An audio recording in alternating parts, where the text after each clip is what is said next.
Guys, deluded uni YouTube's in Golo Kante. Now you guys, you love me, but sometimes you lot don't give me an easy time, especially in my comments to Europa League, and certainly if you've watched Bull Street in regards to its failure. If City are at the top, it's a failure on the other clubs. So let's allude to that one first. Okay, start of the season. What do we always hear with the Prem? Oh, it's better than La Liga. It's better than X, Y, and Z because the 6 teams can win it. There's even more. Everybody's in it from game to game. You don't know what's gonna happen. Blah blah blah. So with that logic, if you're Liverpool, Arsenal, Spurs, Chelsea, United, obviously City are top, so they don't count in this. Them 5 teams there, if you don't win the league, it's failure. No, in Arsenal's case, I'm an Arsenal fan. 8th richest club in the world. Say we're not strong, say Wenger. Let's not get into the specifics as to why we ain't winning the league. But on that basis, one of the highest wage bills, one of the highest spenders in the league, despite them man they're doing their madness. 8th richest, haven't won for how many years? Top 6, like I said. If you don't win the league, it's failure. Spurs. Okay, relative success is a big thing, but Spurs for the last 3 years have been up there, been the side that can only catch them. They've got Harry Kane bagging goals. Dele Alli's out of form, but Dele's been doing the same. Eriksen, Son, they all chipped in last year. They've got a good side. I'm not saying that side is better than City. I'm just saying on the basis that August, you should believe you can win that. So if you don't, it's failure. Liverpool, their top front 5 are a madness. They don't win the league, it's failure. United, they want to be big United again, it's failure. Unless you're a City fan, there is a game where you've dropped points, or there's a game where you can use hindsight and do some soul searching. You can't tell me I'm wrong in that. Yes, you could say City are amazing, and they are amazing, and some teams do have very good points, and in another season they might be top, but City are amazing because, again, in pre-season they believe they can go for the title. They galvanised. Main reason they were consistent every game. They gassed every game. They want to batter teams every game, and they've ran with that. They've not looked too ahead of the future. Every player, whether it's Delph or Raheem Sterling, has stood up to be counted, and that's where they are. And now it's just the only way is down. So it's now they need to keep tunnel vision and keep that up. So yeah, you can't really find fault in their game, and if you're picky, you can, because they have given away some cheap goals. They're failing to keep clean sheets in big games, and there's still a lot of question marks. So yeah, unless you're a City fan, you really can't really be happy with your team. Arsenal, we've dropped points against Liverpool. Liverpool battered us, quite rightly so, because we didn't turn up. But if we put in a bit, again, there's no ifs and buts in football, but you have to do a diagnostic test as to where you went wrong. Liverpool, we dropped points. Watford, we dropped points. Stoke, we dropped points. United, we dropped points. City, we dropped points. For whatever reason, points were dropped. Chelsea was a good point, but points were still dropped. You get the point. We dropped points. And again, there's no ifs in football. If we now went and got them points, we'd put the pressure on Chelsea, on City. I sound like a Spurs fan there. What do we always hear? Best team in the best league in the world, blah blah blah. When last have we, for years, when have we gone into end of April, May, when there's 2-3 sides in and amongst the league title, when it's nervy fixture to fixture for them fans and it's exciting for the neutrals? When have we did that?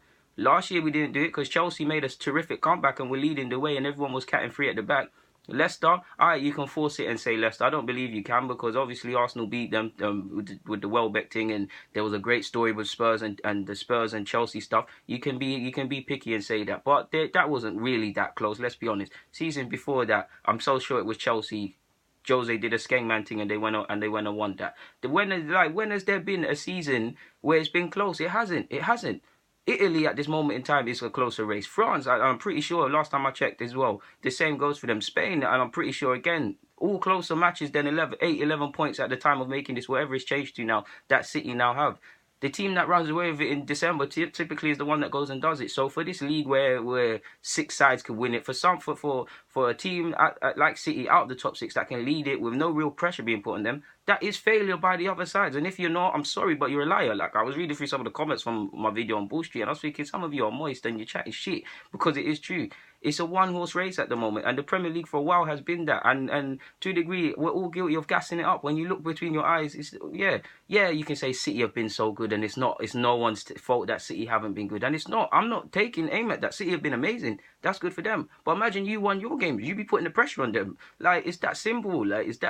If you're not top, there's always better you could be doing. Like, I was seeing some idiotic comics, and I know football fans are tribal, but it's just nonsense. And at the end of the day, as great as City are, a football game is 22 players on a pitch kicking a football. How many times have you lot played teams in your grassroots days where they've had this player, this player's been on trial here, this player's sick, this player's that. You get onto the pitch, what are you meant to do? Not try.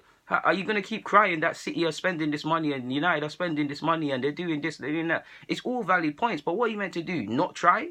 Not try? Just sit there and complain season after season, which we seem to be doing? Or do you try? Or do you galvanise? Or do you try and buy smartly? Again, I don't have all the solutions, but this is it.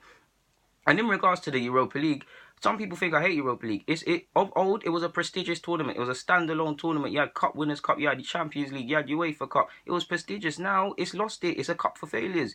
Teams from the Champions League that failed to get out of their group come into it. Teams that fail to get Champions League can't go into it. It's a cup for failures. It's not given the coverage, the same prestige that the Champs has.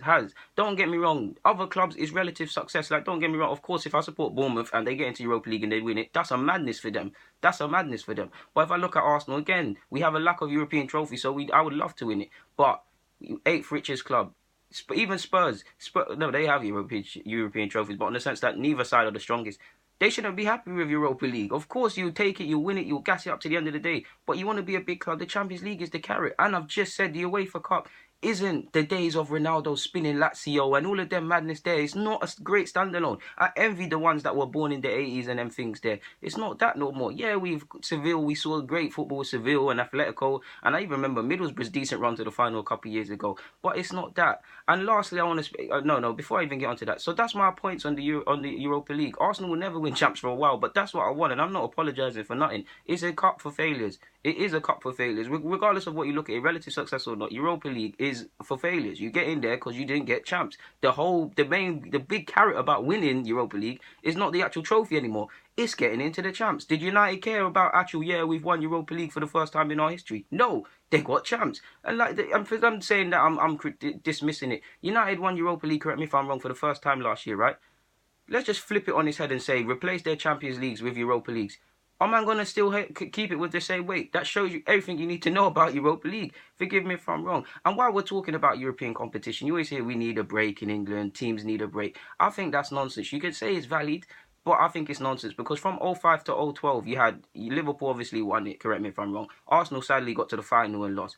07, was that not Liverpool versus Milan again? Correct me if I'm wrong. 08, Chelsea, I'm so sure Chelsea and United. 09, that was the Barca and United final.